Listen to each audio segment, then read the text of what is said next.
Começa agora, Os Camaradas, um podcast descontraído, com muito entretenimento e uma boa conversa. Vem com a gente!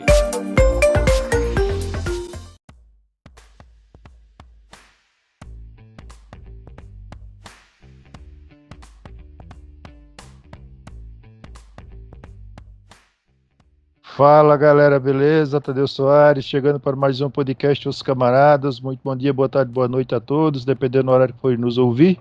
Essa bagunça bem organizada, né? Estamos aqui com um convidado aí bem bacana aí, que vocês vão gostar da experiência de vida dele aí. Começando aqui com o meu camarada aí, Marcelo Terce. Fala aí, brother, beleza? Fala aí, galera, beleza? Com todos, tudo na paz aqui, para mais uma das bagunças bem organizadas, com o forninho ligado aqui. Muito calor, é isso aí, né, Gaúcho? É isso aí, gurizada, aqui no Rio Grande do Sul não tão quente, né, graças a Deus, né, e feliz 2024 para todo mundo, estamos aí nesse novo ano que se inicia, né, e o nosso primeiro podcast do ano aí é Tudo Contigo, Bolo Fofo, quer dizer, é Tudo Contigo, Tadeu Soares. Vocês notaram que o Gaúcho hoje ele tá todo cheio de gracinha, né?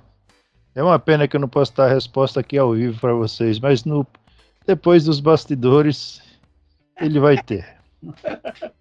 Bom, galera, dando continuidade aqui, dando seguimento, estamos aqui com um camarada do Espírito Santo, lá também deve estar fazendo um frio danado, Jair Marchioli. E aí, meu camarada?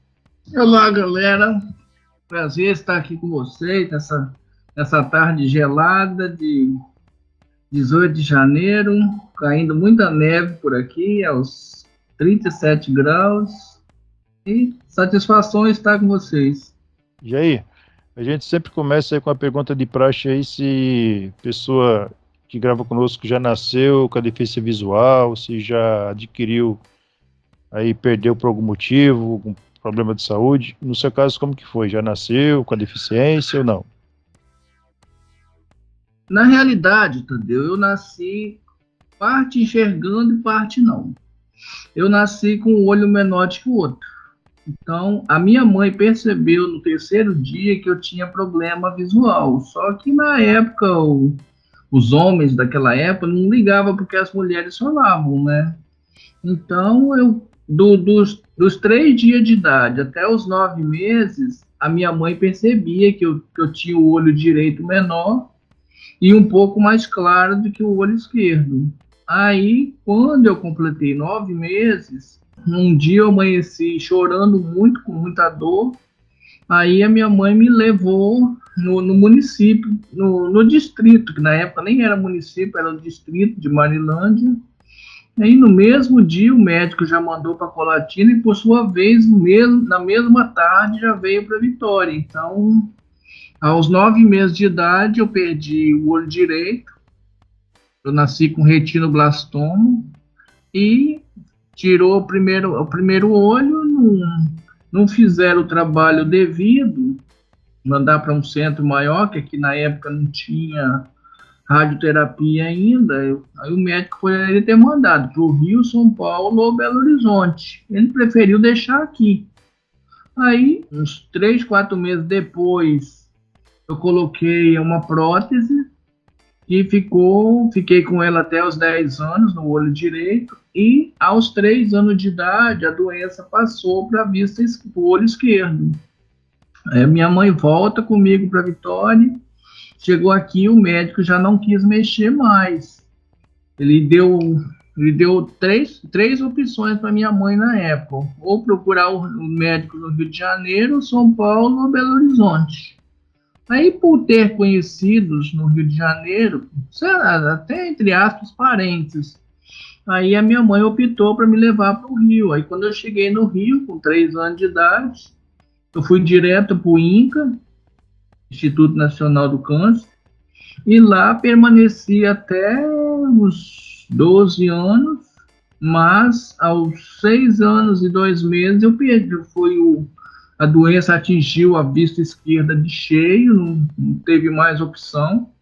Aí foi extraída a vista esquerda e eu comecei a fazer radioterapia massivamente. Então, dos 6 anos, eu fiz a primeira etapa, por volta dos 3 anos de radioterapia, cerca de 25 sessões, e dos 6 até os 9 anos eu fiz mais 35 aplicações que vieram até deformar o meu rosto bastante por causa da intensidade da radioterapia. Legal, Jair. Obrigado por participar aqui com a gente. É o Marcelo Terce falando. Tranquilo, Marcelo. E, Jair, me diz uma coisa. E você se alfabetizou tudo no Braille? Como é que foi a sua alfabetização aí? Já que você não chegou nem a conhecer, né, as letras em tinta, né? Não conheci. Eu ia para a escola com a minha irmã e com meus outros 2 irmãos, só que como a partir dos 6 anos eu perdi a visão, aí eu não tive nem noção. Aí, o médico sempre insistia com a minha mãe para me deixar no Instituto Benjamin Constant, no Rio. Só que eu nunca quis ficar. Nunca quis ficar porque era muito ligado à minha mãe e aos meus irmãos. A gente morava no interior, a gente era muito humilde na época. Nosso pai teve que vender o sítio que a gente tinha e foi morar de meieiro com meu tio. Não sei se vocês sabem o que é meieiro. Meieiro é quando se mora na terra de alguém, aí tudo que você colhe, você planta e colhe depois, é dividido com o patrão. E meu pai trabalhava de meieiro com meus tios, e trabalhava ele mais os meus 2 irmãos mais velhos. Aí nisso, quando eu completei 10 anos, a minha mãe quis mudar-se de lá de onde a gente morava, de Colatina, e vim embora para Vitória. E aos 11 anos eu entrei na escola, me alfabetizei no Braille, com 15 dias eu aprendi o Braille todo. Também não pulei etapas, fui fazendo os anos progressivos, fiz a primeira série com 11 anos, a segunda com 12, a terceira com 13. Aí fui passando, fiz o ensino fundamental, depois, na época era diferente de hoje, tinha a primeira, quarta série, era alfabetização de 5ª a 8ª, era o primeiro grau, e o segundo grau era já mais voltado para a profissão, né? Então eu já fiz o ensino médio já numa escola mais graduada daqui de Vila Velha. Depois eu terminei o ensino médio com 20 anos, em 87. Em 92 eu passei para a Universidade Federal, fiquei lá 4 anos e meio. Depois prestei concurso para magistério no estado. Mas antes eu dava aula em cursinho, dei aula de música durante a década de 90. Fiz trabalhos acadêmicos. Em 2003, eu comecei a fazer o curso de Direito. Então, eu sou formado em licenciado e bacharel em História pela Universidade Federal do Espírito Santo, UFES, e sou bacharel em Direito por uma faculdade particular que fica aqui perto de casa. E a questão da locomoção e tal, exerce alguma coisa, bengala, usa, cão-guia, já usou? Como é que funciona essa questão de andar pela cidade? Olha só, Flávio, a minha história de locomoção é curiosa. Eu tinha uma professora aqui, isso foi por volta de 82, eu estava com 17 anos. Aí eu frequentava uma entidade aqui perto de casa, vocês já devem ter ouvido falar da União de Cegos do Pedro II, Unicef. Aí me levaram para fazer orientação em mobilidade. Aí, primeiro dia, ela foi dar orientação para a gente numa quadra de esporte. Já veio um empecilho, porque eu sou canhoto, ela queria que eu batisse bengala com a mão direita. Já começou tudo errado por aí. Aí, o segundo dia, eu fui fazer treinamento lá no centro de Vitória. Ela fazia o seguinte: comprava o jornal, sentava embaixo de um pé de árvore, ficava lendo o jornal e soltava a gente na rua. Aí ela me falou: você vai, atravessa, até no centro de Vitória, num lugar chamado Parque Moscou. Você vai, atravessa essa rua, pede alguém para te atravessar,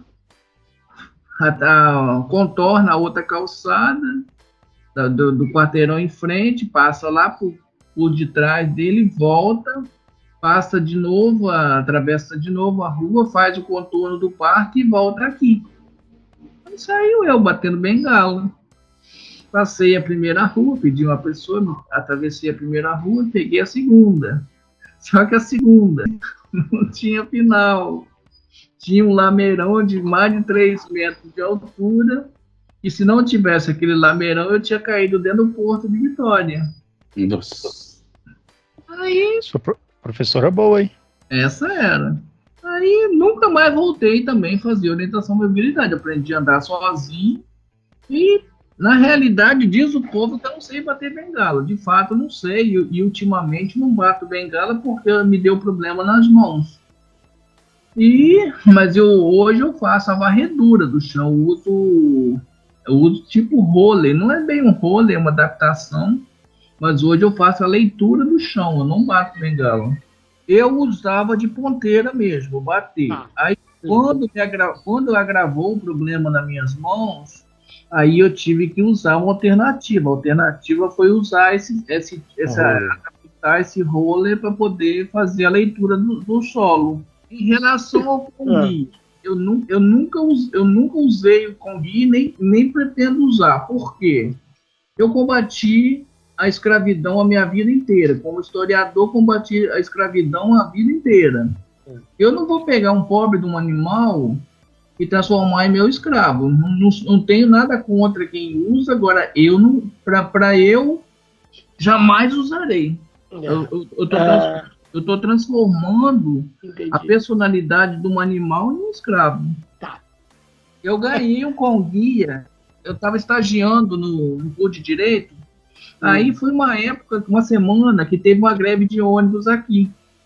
Aí a gente estava no 9º período. Aí eu mais um colega que nós trabalhamos juntos 3 anos que eu fiz com ele. Aí a gente combinou de fazer o estágio naquela semana para ajudar os coordenadores do curso e também a gente contar 100 horas, que a gente precisava de 100 horas de laboratório. Aí estava umas 7 e pouca da noite, estava eu, ele e a professora no laboratório. Não tinha uma viva alma na rua, estava tudo escuro, não tinha ônibus na rua. Aí a professora virou para mim e falou: vocês podem ir embora que eu vou dar as horas para vocês até 10 horas. Era 7h40 da noite. Não, já que você vai dar o tempo para a gente, eu peguei a bengala e coloquei fora, né? Aí ela virou para o meu colega e falou: Vanderlei, vai ali ver se você vê o Jair na rua, que eu vou levar ele em casa. Tá muito, muito estranho a rua. E estava até chovendo no dia. Aí eu ando muito rápido, cara. Eu ando a 180 por hora, no mínimo. Aí quando o meu colega chegou na esquina, eu já tinha virado o carro do outro lado, na rua reta que eu pegava para vir até boa parte da estrada. Aí no outro dia, quando eu cheguei lá, ela me chamou na sala e falou: vou te dar um presente. Eu falei: opa, ganhar presente é sempre bom. Eu tinha muita intimidade com ela, entendeu? Ela falou: vou te dar um Conguia.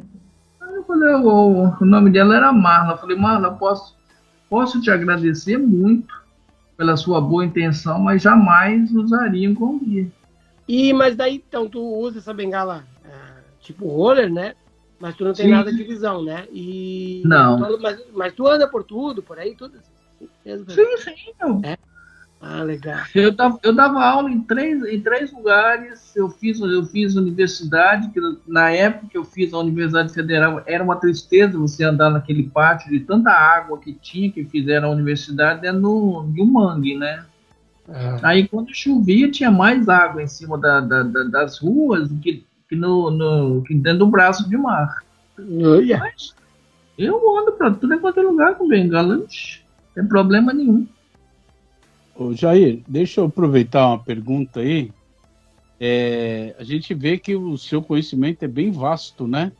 E você falou aí, né, estudou direito, historiador, tudo. Que disciplinas aí você estudou e que você lecionou aí? Olha, Marcelo, eu trabalhei com história geral, Brasil, África, América Antiga, contemporânea, que são os períodos que a gente divide, América Latina, América do Norte. Trabalhei com geografia geral, que é uma matéria que eu gosto. Trabalhei com literatura. Dei aula de música um tempo. Depois, quando eu passei no concurso para ser professor do estado, aí trabalhei 3 meses em sala de aula comum. Só que para gente que não enxerga, ministrar 50, 60 alunos na juventude, de 15 a 30, 20 anos, é um Deus nos acuda, né? Aí, como a secretária de educação na época era minha conhecida, que ela era dona da faculdade onde eu estudei, aí eu conversei com ela, ela me passou para trabalhar com reabilitação. Trabalhando com reabilitação, eu trabalhei com o Braille, propriamente dito, e trabalhei também com dosóquis, com o ensino de dosóquis para pessoas recém-cegas. E como é que as pessoas, Jair, encaravam elas chegarem ali, né, pessoas videntes, para ter aula e de repente encarava um professor que não enxergava? Como é que foi isso aí? Teve muita resistência a isso? Por parte dos alunos, não. Por incrível que pareça, não. Marcelo, eu tenho uma coisa comigo. Eu gosto muito de falar.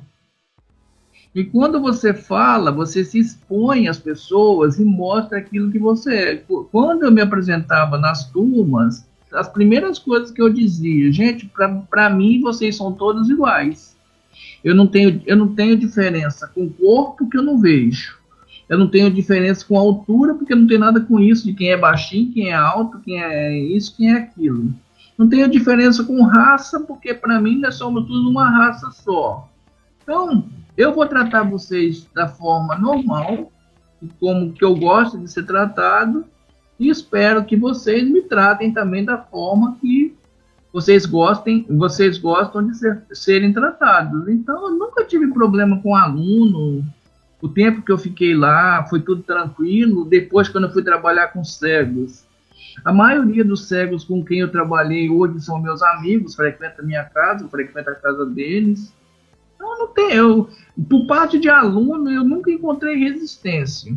Eu encontrei resistência com as pessoas que se diziam que defendiam o direito dos cegos. Por exemplo, quando eu fui transferido para o centro de apoio chamado de CAP, do Espírito Santo, a cidadã que se dizia coordenadora, que também não era, que ninguém nunca nomeou ela para ser, era casada com um cego, e ela foi na secretaria da Superintendência de Educação umas 10 vezes para poder não me deixar trabalhar lá.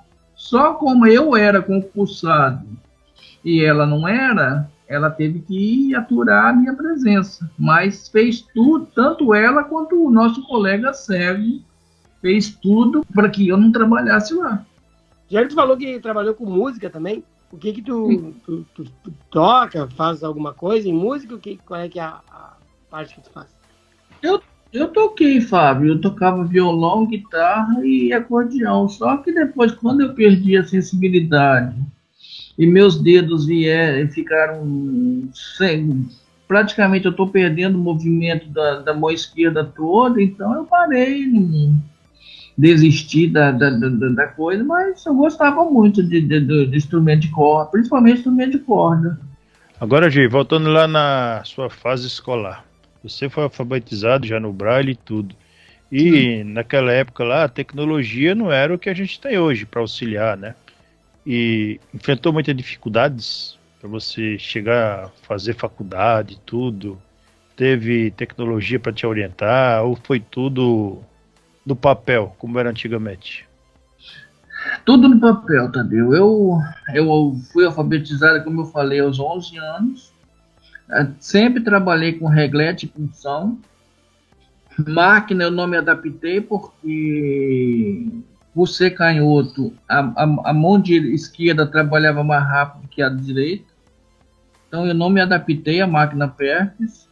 E a minha vantagem é que eu sempre fui social. Então, ou seja, no período de primeiro, do ensino médio e fundamental, eu trabalhava muito com colegas. Então, eles liam para mim, a minha irmã lia para mim, meu irmão lia. Eu fazia as atividades assim, alguém ditando. Já na faculdade, por exemplo, eu dei sorte de encontrar 3 pessoas, as quais... no primeiro dia de aula, a gente já teve uma afinidade e nós trabalhamos juntos 4 anos. Então, o que a gente fazia? Tinha uma colega que ela tinha dificuldade em gravar matéria e eu tinha facilidade para resumir. Então, a troca que a gente fazia. Quando tinha feriado, sábado e domingo, ela vinha aqui para casa meio-dia e ia embora 9, 10 horas da noite, na véspera de prova. Aí ela lia a matéria para mim, eu resumia a matéria para ela e ainda fazia as colinhas para ela. Então, nós tivemos uma troca. E com os outros 2 meninos, todos os trabalhos de seminário a gente fazia junto. Então, na época, eu fazia a introdução ou fazia a conclusão. E os outros 3, que a menina também trabalhava com a gente, e eles faziam as partes centrais. Na faculdade de Direito também foi assim, não tinha tecnologia nenhuma. Então, eu praticamente fiz as minhas 2 faculdades sem tecnologia. Fiz às vezes, a minha irmã lia. No Direito já foi menos, entendeu? Porque lá eu já conhecia a informática, então eu já lia mais com computador. Agora, na história, não. Na história foi tudo lido por pessoas. Se eu tivesse tido a facilidade que tem hoje para ler, fatalmente eu tinha chegado em outro patamar, teria muito mais conhecimento que eu tenho hoje.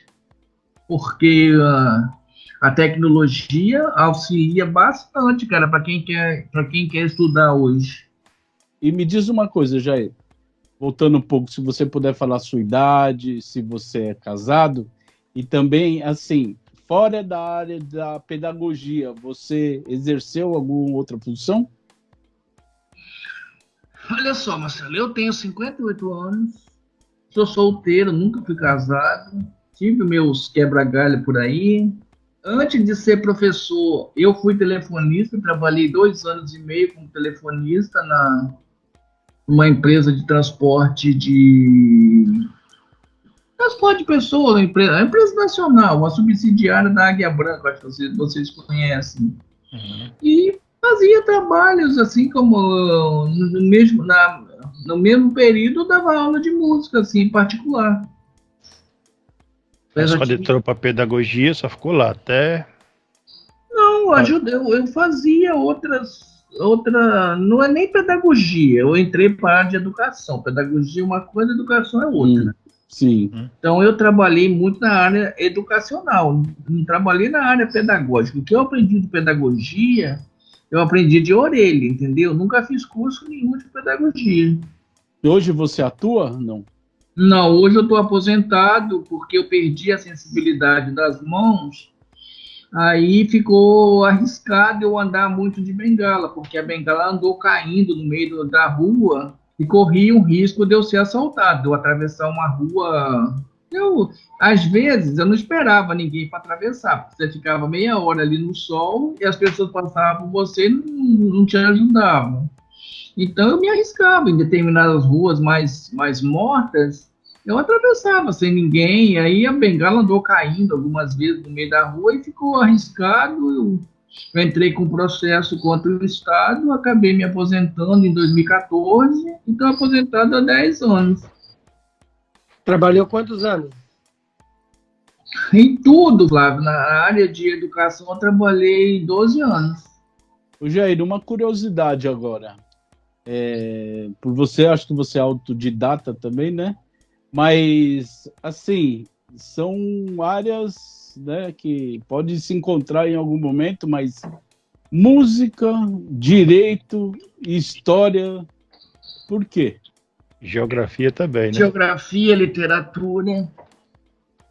Na realidade, Marcelo, essas ciências, por exemplo, a história e a geografia, a gente chama dentro da academia que uma é a perna direita, outra é a perna esquerda. E o direito é um complemento da história. Então, você pode pegar, você pode estudar história antiga. Você vai encontrar os códigos de leis, de costumes, você vai encontrar tudo dentro de um livro de história, você encontra isso. Então, essas três ciências, elas andam paralelas. E a música também é consequência. A música eu entrei mais por gostar. Por gostar muito de música, de ouvir muito rádio quando eu era criança. O rádio foi e é meu companheiro até hoje. Então eu aprendi a gostar de música e foi aí que eu me meti nessa seara de tentar aprender algum instrumento. Então aprendi um pouco aqui, um pouco ali, fiz um pouco de teorias em um conservatório, aprendi muito com um amigo meu que era músico profissional. Já a literatura, eu gosto da literatura porque eu leio muito, então por ler você passa a aprender. Aí quando a gente está estudando sobre essas matérias, você acaba pegando os macetes de como trabalhar com aquilo, das características de cada período, de características de cada autor. Então é isso que a gente passa para determinados alunos, para determinadas pessoas. Legal, parabéns aí pela vastidão aí do conhecimento. Gostaria de ter muito mais, Marcelo. Haja cabeça aí para caber tanta informação. Então, faz parte. Hoje, e a tecnologia em geral, assim, o que tu utiliza de tecnologia, computador, iPhone, Android, Linux, como é que ela entrou na tua vida, assim? Quando é que tu percebeu que ia ser, isso seria interessante, assim? Eu comecei a entrar para a área de informática traumaticamente. Nem sei se essa palavra é correta. Eu comecei a fazer um curso de DOSBox em 98 com um cidadão que não permitia perguntas. Se você fizesse uma pergunta e ele não gostasse da pergunta, tu tomava uma patada. Aí fiz uns 2 meses. Naquela época, o DOSBox só permitia arquivo com 8 letras. Máximo 8 letras. Depois, eu fiz um curso de Virtual Visio também, muito ruim. E fui pegando trauma de computador.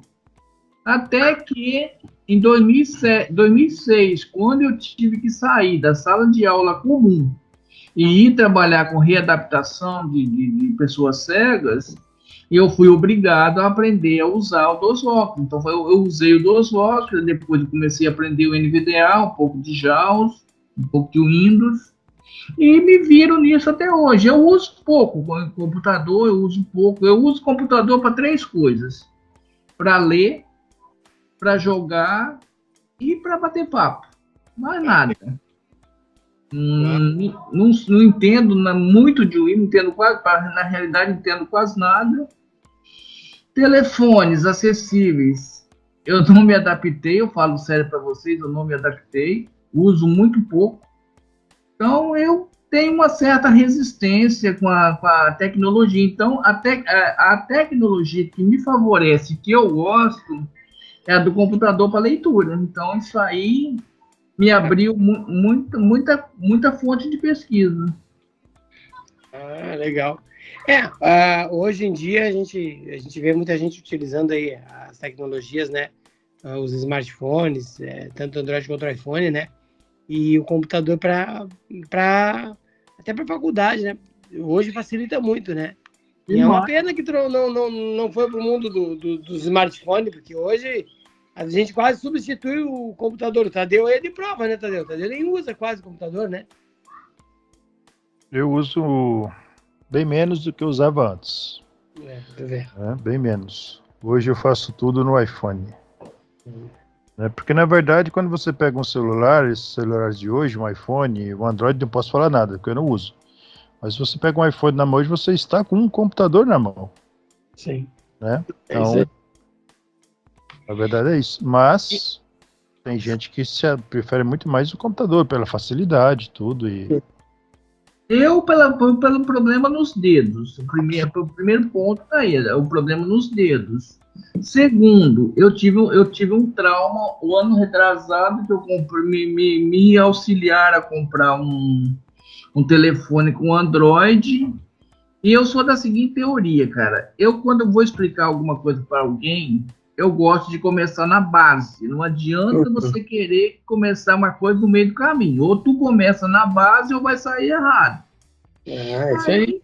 Aí a pessoa que me auxiliou a comprar o Android, o telefone de Android, me deu uma rasteira na primeira semana. Aí eu fiquei com ele uns 3 meses, não aprendi porcaria nenhuma. Eu peguei ele e doei pro meu irmão. E agora que eu peguei um iPhone, tem uns 3 meses que eu tô com o iPhone, aprendi a fazer alguma coisinha. Quando eu quero aprender, eu aprendo. Quando eu não quero, fica pra lá. Tem um grupo bom aí, não sei se você já ouviu falar aí. Tem um grupinho aí de acessibilidade de Apple aí.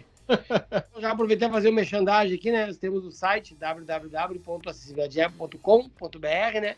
Tem muito material lá para até você que, de repente, caiu de paraquedas, está vendo esse nosso podcast aí e conhecer algum deficiente visual que precisa conhecer mais sobre iPhone, sobre Mac, sobre relógio da Apple, né? Apple Watch. Tem muito conteúdo lá, né? Sobre Apple TV também. Apple TV também. Nós temos também o nosso canal Mac. do YouTube, Acessibilidade Apple também, né? Uhum. Sim. Bom, galera, eu acho que nosso intuito do podcast é incentivar o pessoal a não desistir dos seus objetivos, seus sonhos, porque é possível. E o Jair se formou aí em 2 faculdades aí numa época que era bem complicado para quem é cego. Hoje a tecnologia já facilita bem mais a parte de uma formação na universidade. Então é isso aí, acho que esse podcast é bem incentivador aí para o pessoal que ouvir aí, que está perdendo a visão e que tem vontade de estudar, que não desista, que sempre é possível realizar um sonho. E se alguém, complementando o que você está falando, se alguém precisar da minha ajuda para estudar, para material, pode me procurar, estou sempre à disposição, nunca me furtei a ajudar ninguém nessa parte da área educacional e estamos aí para o que as pessoas precisarem. Eu sempre repito o seguinte, eu nunca faço para os outros aquilo que fizeram para mim. É isso aí. Eu tive uma professora no primeiro dia de aula na faculdade que ela virou para mim e perguntou o que eu estava fazendo na sala de aula. Pois é. 4 anos e meio depois eu terminei a última matéria, a última prova com ela e relembrei ela as vezes que ela me incentivou a desistir do curso. Mas isso não deixa de ser um trampolim, não deixa de ser um empurrão, isso né? acaba gerando um desafio pra gente, né? Porque eu acho que acaba sendo válido lá. Não era a função da pessoa, mas acaba para nós sendo um desafio, né? E vamos deixar uns abraços aí, pessoal, também. Vamos. Deixa um abraço para Ilhéus. Tem a Salom, Antônio Isso. Carlos Salom, Isso. Paulinho Salom, Paulinho, Julie Salom, Julie Salom e Companhia Limitada. Aline, Glaucia, Silvio Roberto Egas. o Egas. Isso. Aí. Pessoal que está sempre, a Geisa, sempre acompanhando aí os podcasts. É isso aí. Gente, O Lopes também, né? Foi o nosso último podcast aí também, uma pessoa que está sempre Zé ouvindo. Antônio Sport. A Aline, Graciane, também. Pessoal aí que nós temos um pessoal que não perde o podcast aí da gente, né? E mais algumas pessoas que a gente sempre acaba esquecendo de falar. Esquecendo, né? Muito A obrigado. Betânia. Betânia Betânia Firmino, também não perde um podcast também. Nós temos que fazer uma lista, pessoal, porque depois... Fazer uma colinha. Jair, muito obrigado por participar conosco, tirar um tempo aí para bater o papo aqui com essa galera aqui da Bem Organizada, que é os camaradas. Isso aí. Vamos Gratidão. lá? Obrigado a vocês por terem me aturado esse tempo aí. Obrigado também aí. A isso gente aí. precisando, então por aí. Valeu, Jair. Parabéns aí pela sua história, viu? Obrigado, Marcelo. Forte abraço a todos e Fui! fui. Tchau, Valeu. galera. Até mais. Até mais!